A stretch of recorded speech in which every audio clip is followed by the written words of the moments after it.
you're doing what I just saw, what the world will see in a couple of days, how much money are you spending on this? It'll be about $500 million by the time we're done on both films put together, part 1 and part 2. I just started writing about 2-3 weeks back.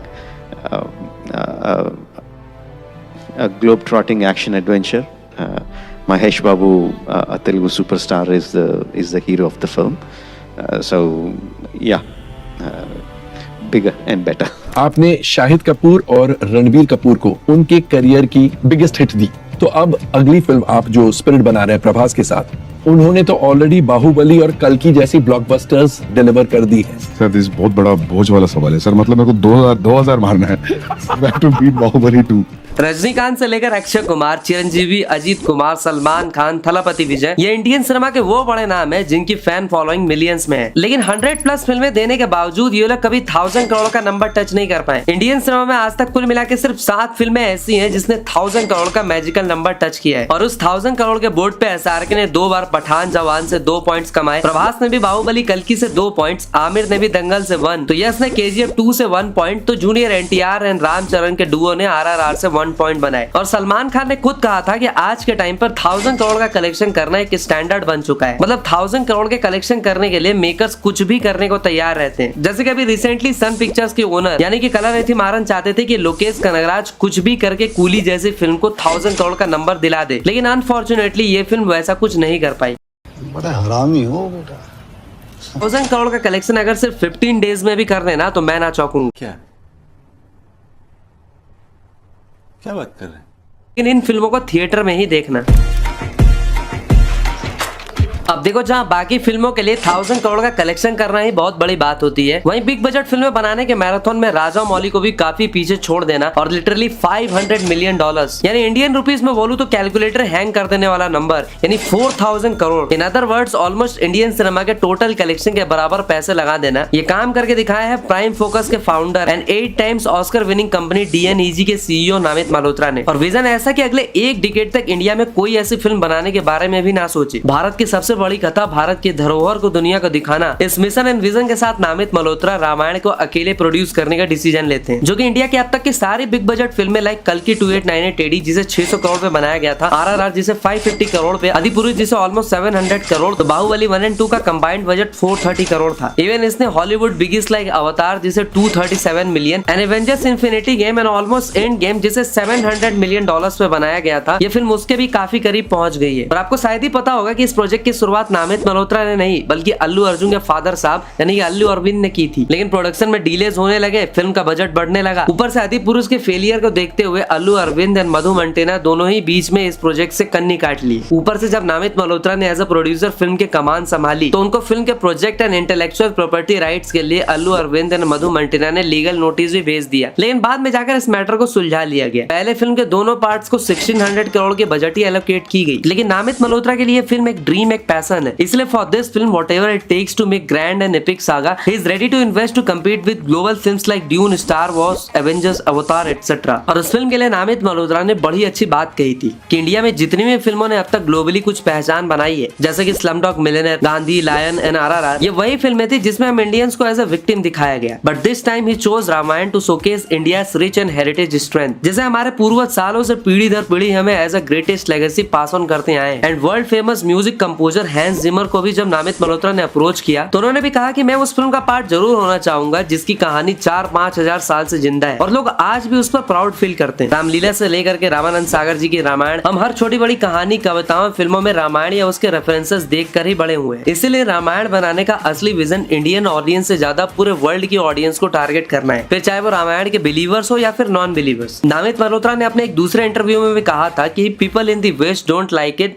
I consider that a failure. अब यार 4000 करोड़ का combined budget खुद में एक बहुत बड़ा Gamble है। एक रिपोर्ट के अकॉर्डिंग इस फिल्म को नहीं भी तो ग्लोबल बॉक्स ऑफिस पर पार्ट 2400 करोड़ का कलेक्शन मिनिमम करना पड़ेगा। और इंडिया की अब तक की सबसे हाईएस्ट कलेक्शन वाली फिल्मों की बात करें तो दंगल जिसने अप्रोक्स 2056 करोड़ कमाए थे, तो दूसरी थी बाहुबली 2 जिसने 1788 करोड़ कमाए थे, जिसमें से दंगल ने इंडिया में सिर्फ 511 करोड़ तो बाहुबली 2 ने इंडिया नेट में सिर्फ 1000 करोड़ कमाए थे। मतलब दोनों ही फिल्मों ने इंटरनेशनल मार्केट से 1000 करोड़ प्लस का कलेक्शन किया था। सो इसीलिए मेकर्स को इंडियन मार्केट से ज्यादा इंटरनेशनल मार्केट से एक्सपेक्टेशंस है। ऊपर से इनके सामने अधिपुरुष जैसी फिल्म भी प्रेजेंट है जिसको देखकर मेकर्स ये समझ सके कि उन्हें क्या नहीं करना। फिल्म के स्टार कास्ट की बात करें तो इसमें Ranbir as Shriram, Yash as Ravan, Sai Pallavi as Sita, Ravi Dubey as Lakshman और सनी देओल एस हनुमान जी, अमिताभ बच्चन एस जटायु, खुद अरविंद गोविल एस दशरथ और दुनिया भर के कास्ट बड़े पड़े हैं। And in this film DNEG handling cutting edge visual effects, aiming for a grand IMAX experience and dubbing के चैलेंजेस से निपटने के लिए AI डबिंग यूज किया जा रहा है for seamless regional and international language experience. और इन्हीं रीजन की वजह से फिल्म का बजट भाई पर पार्ट 2000 करोड़ चला गया है और स्टार कास्ट को भी अच्छे खासे पैसे मिल रहे हैं। फाइनेंशियल एक्सप्रेस की एक रिपोर्ट के अकॉर्डिंग रणबीर कपूर को for both the parts 150 crore मिल रहे हैं, तो वही साई पल्लवी को 12 करोड़, यश को भी 50 करोड़, सनी देओल को 20 crore,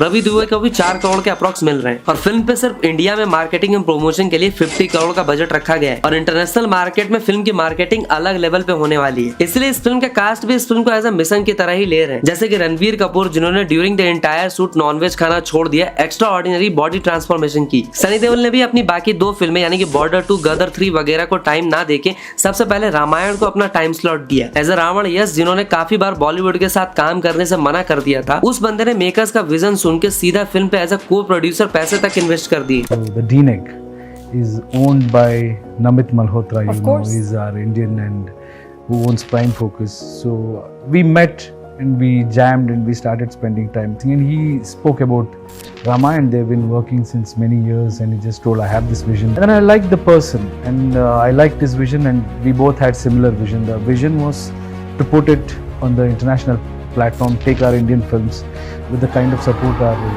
audience have given us. So it aligned in the same vision. अब यार मेकर्स का विजन, कास्ट एंड क्रू का डेडिकेशन देखकर लग तो रहा है कि हाँ सच में रामायण ही इंडिया की पहली ऐसी फिल्म होने वाली है जो इंडियन कल्चर एंड हेरिटेज को वर्ल्ड लेवल पर प्रेजेंट करने का बूता रखती है। ऊपर से फिल्म की रिलीज डेट भी हिंदुइज्म के सबसे ऑस्पिशियस डे पे रखी गई है यानी कि दिवाली 2026 एंड 27 में।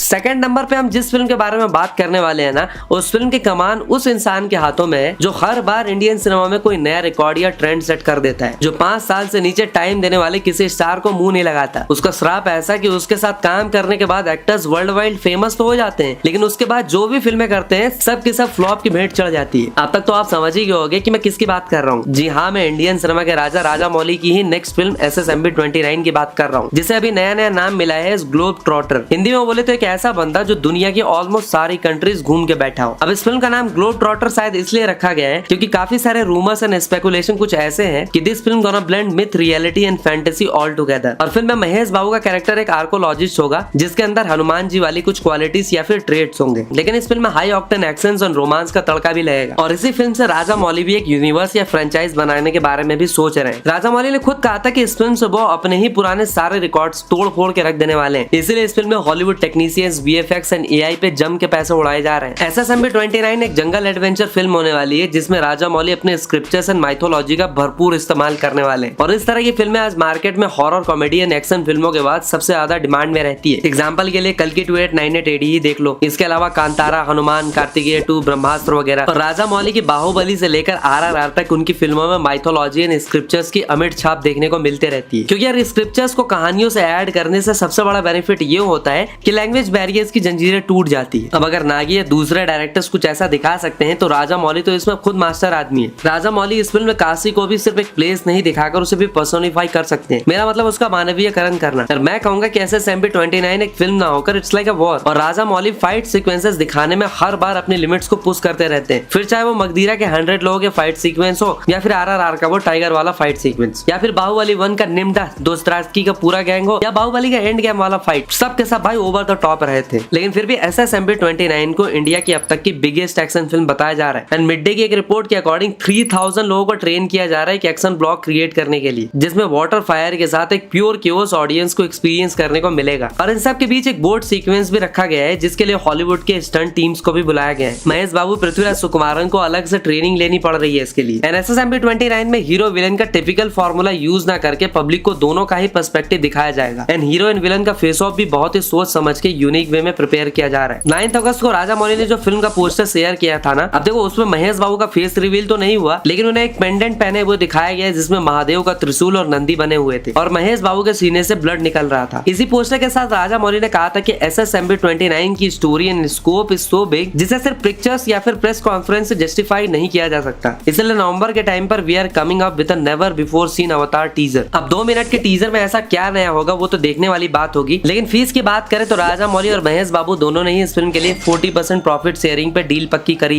Instead of taking upfront faeces. अब कई लोगों को ऐसा भी लगा था कि इस फिल्म को राजा मौली बाहुबली की तरह ही 2 पार्ट्स में लाएंगे, लेकिन राजा मौली ने अननेसेसरी दूसरों की तरह फ्रेंचाइज से पैसे कमाने के बजाय इस फिल्म को एक ही पार्ट में निपटाने का सोचा है। SSMB 29 राजा मौली की अब तक की मोस्ट एक्सपेंसिव फिल्मों में से एक होने वाली है, जिसमें अराउंड 1000 करोड़ का बजट एलोकेट किया गया है और इस फिल्म को इंटरनेशनल मार्केट में उतारने के लिए राजा मौली ने अपने दोस्त जेम्स कैमरून की भी मदद लेने की सोची है। और ऐसा कहा जा रहा है कि जेम्स कैमरून अपने इंडिया विजिट में अवतार 3 के प्रमोशन इवेंट में SSMB 29 का ऑफिशियल टाइटल एंड नेम भी रिवील करेंगे। अब देखो जेम्स कैमरून को पूरा वर्ल्ड जानता है, ऐसे में उनके प्रमोट करने से फिल्म की रीच वर्ल्ड वाइड ऑडियंस तक तो जरूर पहुंचेगी। तो अपनी अगली फिल्म की बात करें तो देखो किसी फिल्म का सेलिंग पॉइंट उसका डायरेक्टर होता है तो किसी फिल्म का USP उसकी स्टार पावर होती है, जैसे कि films like coolie and war 2। But क्या हो जब इंडियन सिनेमा के सबसे most violent but bankable director और इंडियन सिनेमा का एक ऐसा सुपरस्टार जिसकी फिल्में डे 1 में मिनिमम 150 करोड़ से एंट्री ले, ये दोनों सिर्फ साथ ना आए बल्कि अपने सारे प्रोजेक्ट्स को साइड में रखकर सिर्फ एक फिल्म को प्रायोरिटी दे, तो वो फिल्म कैसी होगी? जी बिल्कुल, मैं बात कर रहा हूँ प्रभास एंड वांगा की सबसे मोस्ट एंटीसिपेटेड फिल्म स्पिरिट की। स्पिरिट के लिए जहाँ वांगा ने एनिमल पार्क को छोड़ करके इस फिल्म को प्रायोरिटी दी है, तो प्रभास ने भी सालार 2 एंड कल्कि की जगह सबसे पहले स्पिरिट पर काम करने का सोचा है, क्योंकि प्रभास खुद वांगा के साथ काम करने के लिए पर्सनली काफी एक्साइटेड थे। ऐसे में वांगा ने प्रभास से पहले ही रिक्वेस्ट करके बोल दिया था कि आप स्पिरिट के लिए अपना टाइम ब्लॉक कर दीजिए और जब आप स्पिरिट पे काम करो तो सिर्फ और सिर्फ इसी फिल्म को टाइम दो, क्योंकि इस फिल्म में वांगा प्रभास को एक ऐसे अवतार में दिखाने वाले हैं जो आज तक ऑडियंस ने एक्सपीरियंस नहीं किया है। अब इसके लिए भाई कंप्लीट फोकस एंड डेडिकेशन तो रिक्वायर्ड होगी। बाहुबली के लिए प्रभास ने अपने 5 साल दिए थे, तब जाकर वैसा आउटपुट आया था। और प्रभास को अक्सर लोग डायरेक्टर सेक्टर कहते हैं, मतलब कि भाई डायरेक्टर जैसा चाहे वैसा आउटपुट उनसे निकलवा ले। और संदीप रेड्डी वांगा अपने प्रोजेक्ट्स के लिए ऑलवेज 100% श्योर होते हैं, उन्हें उस एक्टर से क्या चाहिए उन्हें अच्छे से पता होता है। जबकि कुछ directors like Anurag Kashyap and all वो सीन समझा के बाकी एक्टर पे छोड़ देते हैं कि आप इस सीन को किस तरह से परफॉर्म करोगे वो आप देख लो, लेकिन वांगा अपने एक एक डायलॉग एक्सप्रेशन स्क्रीन प्ले को लेके 100% श्योर होते हैं। और संदीप रेड्डी वांगा ने कोविड के टाइम पे ही प्रभास को स्पिरिट की पूरी कहानी भी एडिट कर दी थी और प्रभास को आइडिया बहुत ज्यादा पसंद भी आया था, इसलिए उन्होंने इमीडिएटली फिल्म के लिए हाँ कह दी थी। और पहली बार प्रभास के लिए वांगा अपनी दूसरी प्रोजेक्ट्स लाइक एनिमल पार्क वगैरह को साइड में रखकर 6 महीने दिन रात काम करके स्पिरिट की स्क्रिप्ट तैयार की थी। अब यार एक यूट्यूबर की 10 मिनट की वीडियो का स्क्रिप्ट हो या फिर एनिमल जैसे 3 घंटे की फिल्म का स्क्रिप्ट, सब कुछ कहीं ना कहीं कंटेंट पे ही डिपेंड करता है। और वांगा को हमेशा से अपनी स्टोरी पे इतना कॉन्फिडेंट रहा है कि अपनी पहली फिल्म के लिए उन्होंने अपनी 36 एकड़ की जमीन तक बेच दी थी। और उनको हमेशा से अपने काम पे इतना भरोसा होता है कि उन्हें किसी की वैलिडेशन रिक्वायर्ड नहीं होती और वो अपनी स्क्रिप्ट हमेशा खुद ही लिखते हैं। तो ये कहना सही होगा कि राइटिंग कभी कभी महीनों